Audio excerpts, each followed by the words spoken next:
Today we're going to be talking about a very common failure point on Volkswagen AC systems.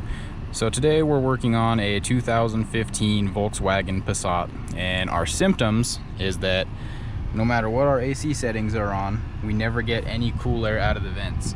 It's about 90 degrees outside today, and my thermometer is reading about 110 degrees at the vents. So basically our AC is not working at all, even though our settings are all set on cold.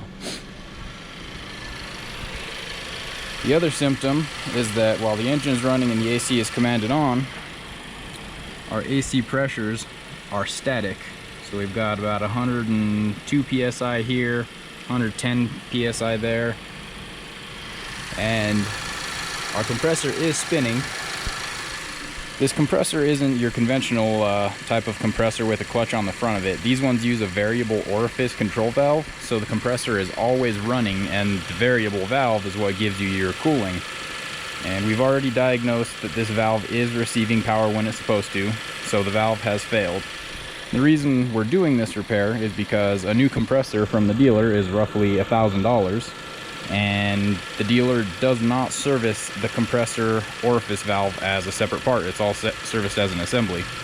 So we're going to show you how to save potentially $1,000 by replacing just the variable control solenoid. First step, as with any AC system repair, we're going to evacuate the system and then lift up the vehicle.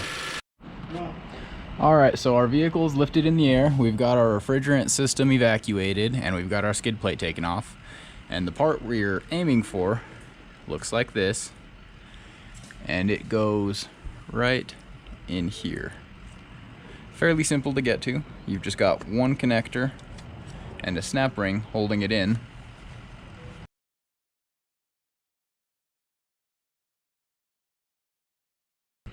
A bit of a tight fit.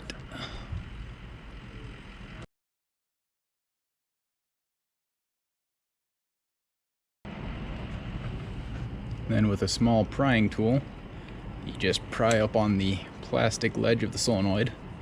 You may have to work it loose.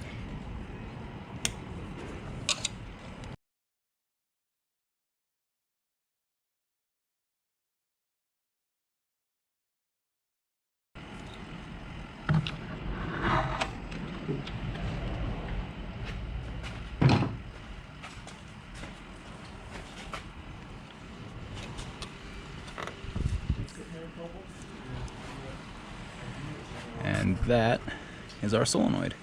Some people say that you have to take the cooling fans out. On this particular model, it was not necessary, as you can see.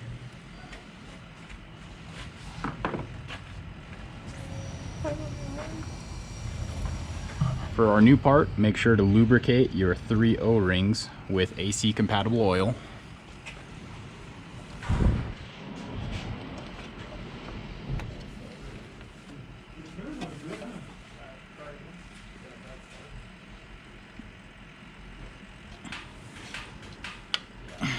Make sure it seats all the way down so you can see the snap ring groove around.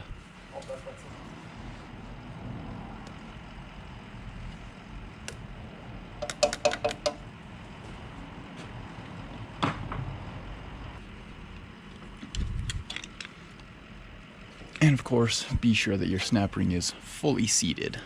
You don't want that thing to blow off. Plug your orifice valve back in. And that's it. That's the whole repair. That could save you up to $1,000. Alright, now that our repair is done and our system is recharged, we're back, and you can see already we've got a high side pressure of about 160 and a low side pressure of about 35, which is much better than our static pressure of 95 and our active pressure also being 95. And we'll go inside to check our temperature.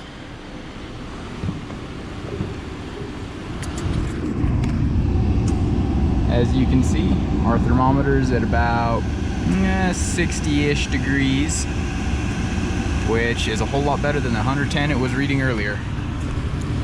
That's it for this fix.